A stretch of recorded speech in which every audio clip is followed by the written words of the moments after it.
start with the jambalaya, and we're going to get that cooking, and once that's working, we're going to work with our other two.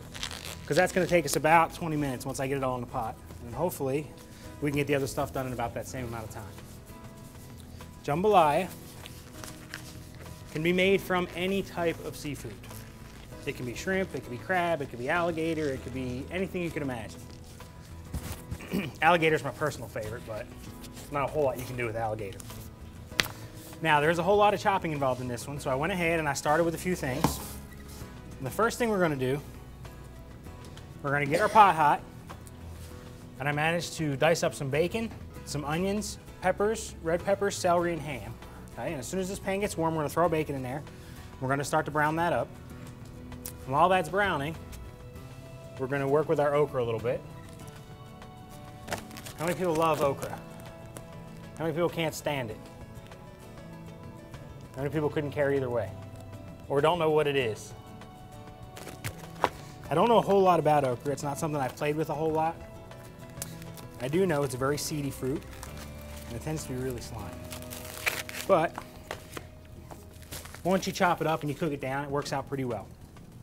Luckily, that's hot already because I've been using that burner all afternoon. So we're going to add our bacon to it. And like I said, we're going to cook that down just till it starts to brown, and then we're going to throw all our vegetables and everything else in there pretty quickly as we go. But while we're waiting, with our okra, we want to take the top off and the bottom, or bottom and top, whichever you're used to growing. And then we just want to cut them into about half-inch size rings. 4 or 5 chops per piece.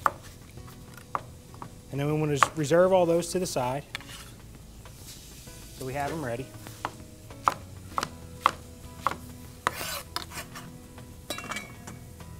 If nobody's ever seen okra before, I'll split it down for you and you can look when we get finished. I know it's one of those things that's pretty popular in certain regions and not so popular in others.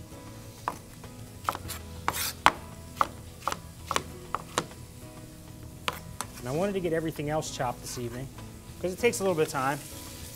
And most folks have been here a week or two, so they know cutting peppers and cutting onions. With your bacon, you want to make sure you stir it quite a bit at first because we didn't put any grease in this pan. The fat from the bacon is going to cook out, and that's what's going to help keep everything from sticking. So once it starts to render some of that grease out, it'll help keep from sticking, but at first you need to watch it really carefully and make sure it doesn't burn to the bottom. And then that'll actually be what we cook our onions and our peppers and everything else in all at one time. Jambalaya is one of those things where everyone kind of wonders where it came from or how it came about. And everybody automatically thinks that it's from New Orleans, Louisiana, Mississippi, an American type thing. And that's part right. Jambalaya actually is from a French word called jambon, which in French means ham. And that's the second most important ingredient in your product. It's always got to be seafood. It has to have some type of ham in it. And the reason it's associated with Louisiana and New Orleans is because that's where the largest population of French settlers in the United States came to, were those areas. And like anything else, that's what they had and that's what they stuck traditional to. In your larger metropolitan areas down there, it's predominantly English, American speaking. But there are still a lot of very, very tiny little cultures and villages and towns that speak strictly French, that's it. There is no American culture, there is no language or anything like this. That's predominantly this cuisine, it's all French speaking, things like that. And that's why it's considered an American dish, but it's actually from France. Our bacon is almost brown enough, and I don't know if you can see in that giant pot. We had to go with the big one today because I don't know how much this is going to make. And I don't want to boil it over in one of the little ones, so. And I know once we start adding rice and things like that, it's going to swell on us. But it is browned up. It's not real crispy, but it's starting to get golden brown. And it's going to continue to cook the whole time we're doing this because we're going to add everything else to it, and then we're going to simmer it and boil it. So we're going to start with our onions. We have about 6 ounces of diced white onion. We have about 6 ounces of green pepper and red bell pepper.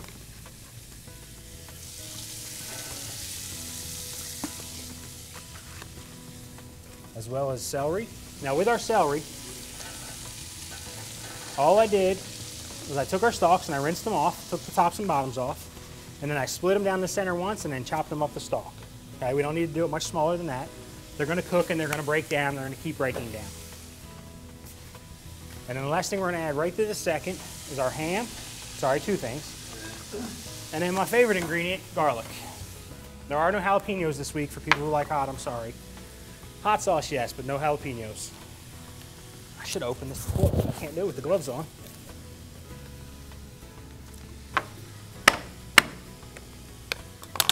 You ever have a can or a jar you can't open? You can pop a hole in it? Get all greasy now. Most likely you can get it to come off. Nope. I don't feel so bad. Now there's two of us that can't get that thing to pop. No, it's been opened before. It's just sticking at the moment. When in doubt, bend the can and we'll get in it. If not, there's always a can opener.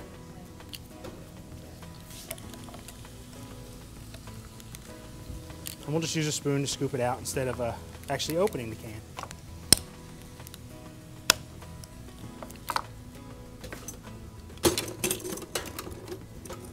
We always have something small enough to make sure we can get in there. And we're going to keep this stirring. And with all of these ingredients, if you've read that recipe or if you're looking at that recipe, it says to cook it until it's aromatic, okay?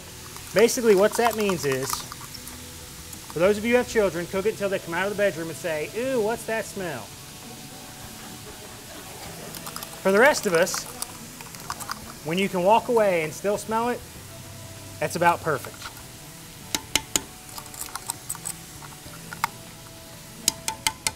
Okay, we did manage to get garlic in there. And I'm going to fight with that can throughout the night until I get it apart. How many people can start to smell this all the way through the back? Anybody? Okay, it's getting close. We're almost ready to keep playing. Rice in jambalaya, right? It calls for a long grain rice. And the reason it calls for long grain rice is that you want the starch from this to help thicken this, okay? As you cook your rice in your dish, it'll break down the rice will get soft. The starch from the rice will help go into the juices and the stocks and things like that and help actually thicken your dish. If you wanted to make this quicker and simpler and a whole lot faster, you could use instant rice. However, if you're going to use instant rice, I would recommend using your chicken broth in the rice itself instead of in the pot. Because what you're doing is you're then adding double the amount of moisture to it, double the amount of liquid. This chicken broth is going to cook off, and as it cooks off, it's going to cook into this rice, and that's where part of the flavor is going to come from, and that's why your broth is going to reduce down. So if you wanted to use an instant rice, you could, but make sure you use the broth that you were supposed to use in the pot in your actual rice itself before you start. Now this starts to smell a little bit. We are going to add our rice, and everybody knows how I love to measure. It's a 1 pound bag, and I think our recipe calls for 8 ounces, so we're just going to dump half in there and see what happens. I know if that's half the bag, we should be able to just pinch it in the center and dump about half of it in there.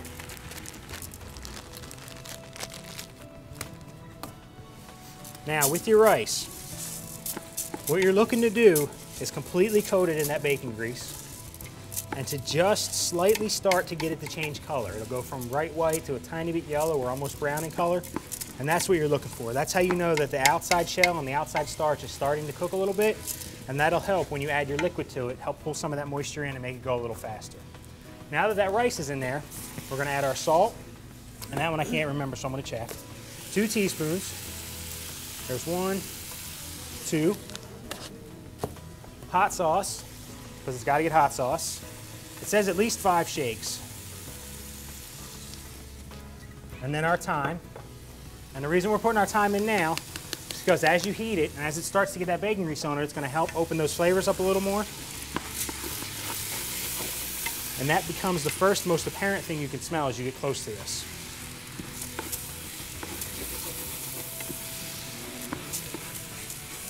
See if I can get a little bit of this rice off the bottom. And it's not really sticking at all, it's just kind of starting a little bit warm. And that's what you're looking for. That's how you know it's starting to work. And if you notice, as you scrape your pot, you'll have a little bit of rice start to stick to the center, and it'll start to turn a little bit brown from where the bacon was and the other greases. That's actually not a bad thing. That's the starch starting to cook out of our bowl. We've got all our ingredients in. Now we're going to start with our chicken broth. With your broth, how many people just want to dump the whole thing in there at one time? Not good. You could do it and it would work, but it's going to take longer to get hot. What you should do is slowly start to add your broth, about a cup to a half a cup at a time. And the reason for that is it takes all that brown stuff that was stuck to the bottom and it adds heat to it and adds moisture to it and lets it come all off and scrape up. That's the starch that you're going to use to thicken. Right? So you're not going to add anything to it, but you want to get that stuff off the bottom of the pan. It's also a lot of flavor. That's that bacon grease that started burning those peppers. It's sugar that came out of the onions. So the more that you can get off the bottom, the better off you'll be. Now, once you get that off of there, then feel free to add away. We always want to start with about a half to a cup of liquid first to clean the bottom of the pan and to glaze it. And then you can start adding the stock.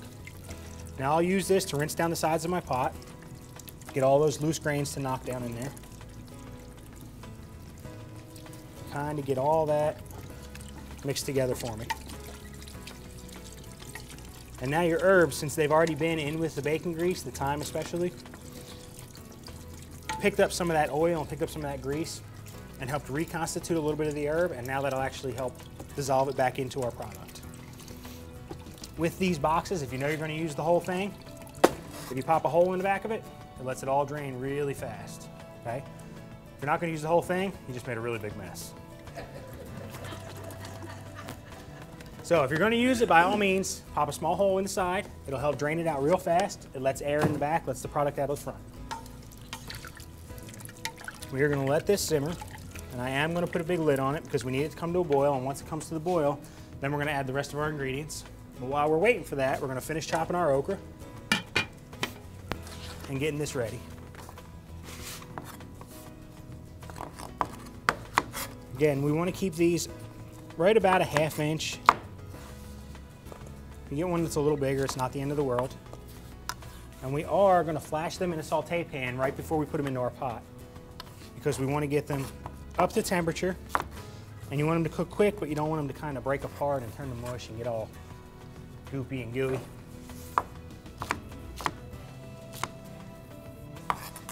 You can dip it in batter if you wanted to deep fry it.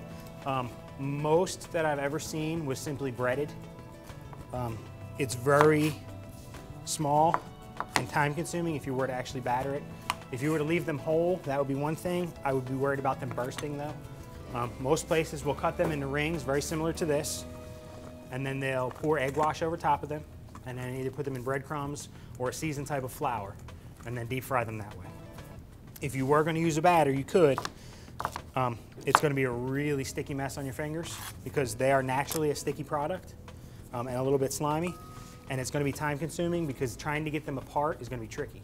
When you bread these in flour and you drop them in the fryer, you can shake the basket and they're all going to fall apart. If you did this with an actual batter, if you drop that clump in there, it's just going to turn into a clump. It'll never break apart, it'll always be clustered, so you almost have to do them one at a time.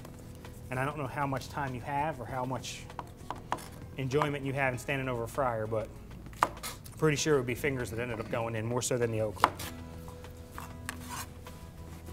Why would you use weights instead of like cups or whatever? The recipe that I looked at when I did that, it's just how it was written. Okay. So not in particular. Not for this one now. Most of these I do downstairs sitting in a bakery deli booth. With this one, because it's kind of a precise type of thing, I turned to a cookbook that I got when I was in college and then kind of modified it a little bit to make it more user-friendly and grocery store oriented. The canned tomatoes versus what they would consider or call tomato concasse.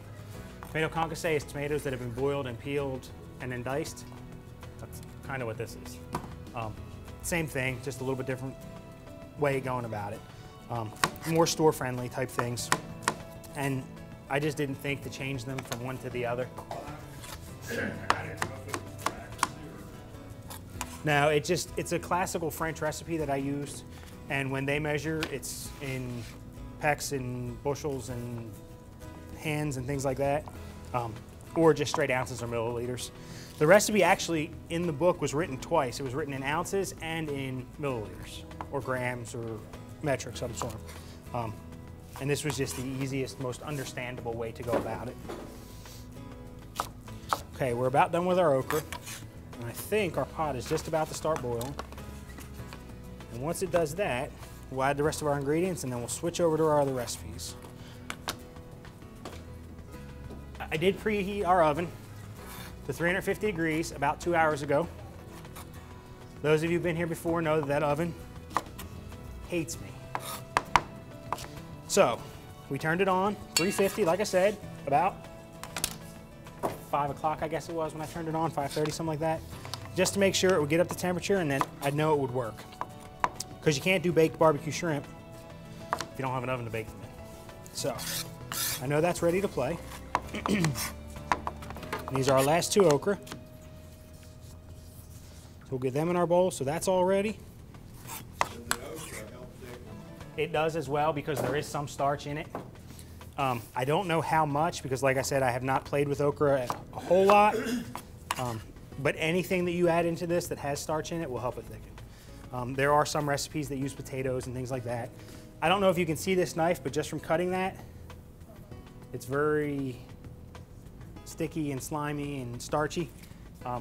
That is what will help thicken this in time. We're gonna set that aside and get rid of this. And it's just starting to simmer a little bit, which is fine. And make sure it's not sticking. We're gonna go through and we're gonna add 1 can of garbanzo beans. They were rinsed and drained. 1 can of sliced black olives. It's about 3 ounces. These weights on their cans are very similar to what that is. And then we're going to use our diced tomatoes. It's about 1.5 pounds. This is slightly over that, but everyone knows my measuring. We're going to add it all anyway, because what are you going to do with a 1/4 can of diced tomatoes laying around the house?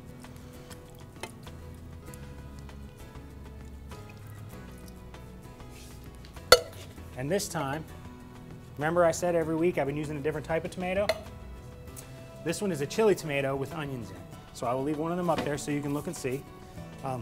I like to use the flavored tomatoes because everything we're going to put in this pot is already in there, so it can't hurt. It's a good way to show that you can be diverse with what you're using and how you're doing it, right? Now, we added the rest of that, and we're going to cover this again. We're going to bring it up to a boil. And then the last thing we'll do when we're ready is we'll add our shrimp to it once it's almost cooked, and we'll finish it that way. If you were to add your shrimp to this now, in 20 minutes when that rice were to get done cooking, I promise you the only thing you'd be able to do with your shrimp is bounce them down the hallway. They turn to super balls instantly. They have a very, very low tolerance for overcooking and for heat. With most shrimp, especially things like fried shrimp, you really only want to cook them maybe 2 to 3 minutes tops in a 350-degree fryer. As soon as they start to curl and they turn from white to orange, that's it, they're done. If they go to where they get past an open sea, to where they actually start to touch again or they start to curl back down under, I promise you they're way overcooked and they'll be very, very tough. So you want to keep them to where they just start to form an open sea. But our jambalaya is about to the point where we're getting ready for our okra and our shrimp. So we are going to take a saute pan. We're going to heat that up real quick. And when I say we're going to pan fry or saute our okra, we're really just going to heat this pan up, throw it in for a second and toss it a few times and then add it to our pot. So as soon as this pan's hot, we're going to add our shrimp to our big pot and then we're going to quickly saute them together and mix it all up. And again, with our shrimp, you can get these downstairs. These are peeled and deveined, tail off. Okay, so there's no shells when you buy them. You don't have to do anything with them. However, I will recommend once you thaw them out, still pick through them a little bit. There's always going to be a leg or a tiny bit of a shell that gets stuck to them. Okay, so you want to check them before you serve them. And again, as we add these to the pot, I'm actually going to take them out of the bowl and place them in the pot versus dumping them in there because we don't want any of this water or this thawing liquid that's in the bottom of it to come out of the bowl as we're doing it. And that's just starting to get hot. So we are going to add these now to this.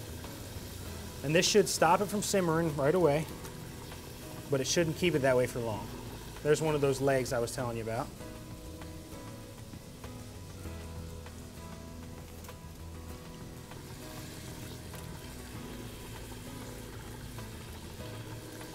Now the size I picked for shrimp for these can vary. You can go bigger, you can go smaller, whatever it is you have or you prefer.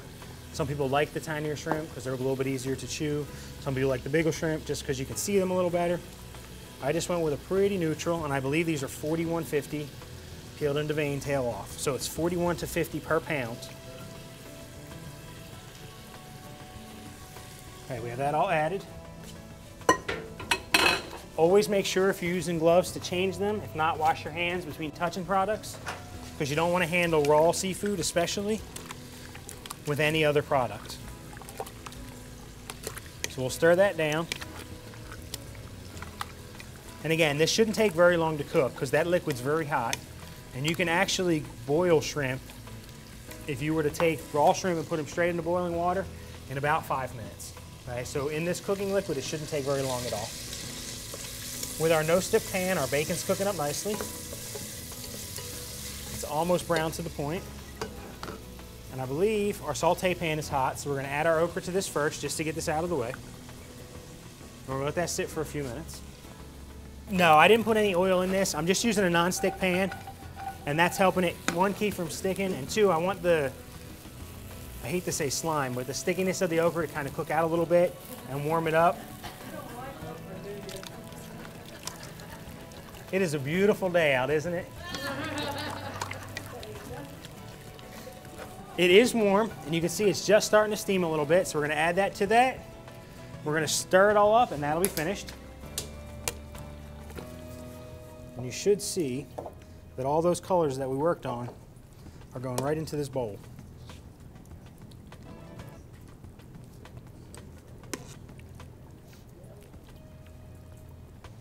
And this is one of those things where you can make this, eat it, and then freeze it. I know so many people are worried about making some of these recipes because they're larger and what do you do with them, things like that. You can package it down and then use it later or consume it later.